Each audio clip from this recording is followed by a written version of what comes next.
اعوذ باللہ من الشیطان الرجیم بسم اللہ الرحمن الرحیم۔ اگر ایک آدمی ایک سخت بیماری میں مبتلا ہے خود، تو وہ کیا یہ دیکھے گا کہ دوسرے کو نزلہ ہو رہا ہے، زکام ہو رہا ہے؟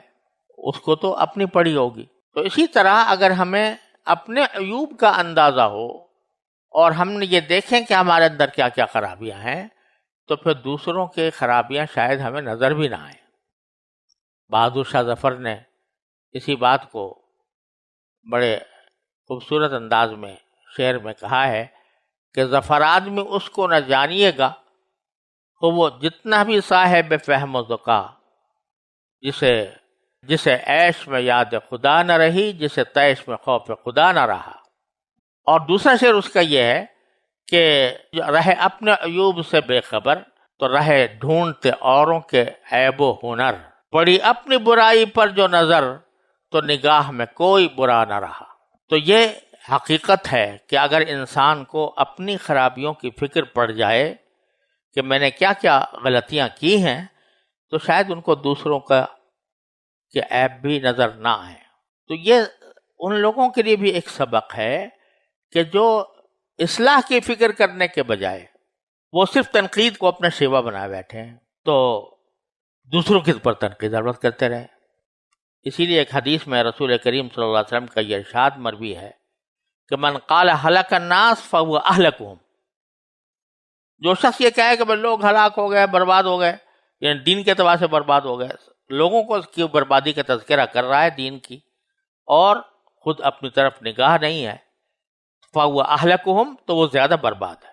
تو یہ بتایا جا رہا ہے کہ تنقید کے بجائے اصلاح کی فکر کرو۔ تنقید برائے تنقید نہ ہونی چاہیے، محض وقت گزاری کا مشغلہ نہیں ہونا چاہیے، مجلس آرائی کا ذریعہ نہیں ہونا چاہیے، بلکہ اگر کسی میں کوئی خرابی دیکھ رہے ہو تو اس خرابی کی جتنی اصلاح تم سے ممکن ہے اس اصلاح کی فکر کر لو۔ اس کے بعد پھر یہ تمہیں فکر نہ رہے کہ وہ کیوں گمراہ ہے، جب تم نے اپنی سی پوری کوشش کر لی۔ اذا اہتدیتم کے اندر یہ بات بھی داخل ہے۔ تو کسی کی برائی کو دیکھ کر اس کو روکنا بقدر استطاعت انسان کی ہدایت کے لیے یہ بھی ضروری ہے۔ اسی لیے حضرت صدیق اکبر رضی اللہ تعالیٰ عنہ نے اس حدیث کے بارے میں، اس آیت کریمہ کے بارے میں تو ایک بڑی واضح بات فرمائی ہے کہ تم لوگ اس آیت کو بڑا غلط مطلب نکالتے ہو، اور وہ غلط مطلب یہ نکالتے ہو کہ تم یہ سمجھتے ہو کہ اس کے بعد کسی امر بالمعروف یا نہی عن المنکر، یعنی کسی نیکی کی دعوت دینا اور کسی برائی سے روکنا ضروری نہیں ہے۔ تو یہ مطلب اس کا ہرگز نہیں ہے۔ آپ نے فرمایا تم لوگ اس آیت کو پڑھتے ہو اور اس کو بے موقع استعمال کرتے ہو کہ امر بالمعروف کی ضرورت نہیں۔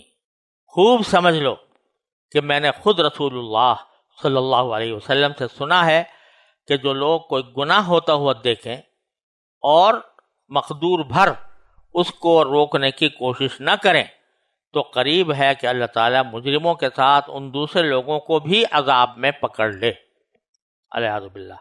اور یہ روایت تو ترمذی اور ابن ماجہ کی ہے۔ ابو داؤد کے الفاظ میں یہ بھی ہے کہ جو لوگ کسی ظالم کو ظلم کرتے ہوئے دیکھیں اور اس کو ظلم سے اپنی قدرت کے مطابق نہ روکیں، تو اللہ تعالیٰ سب کو عذاب میں پکڑ لے گا۔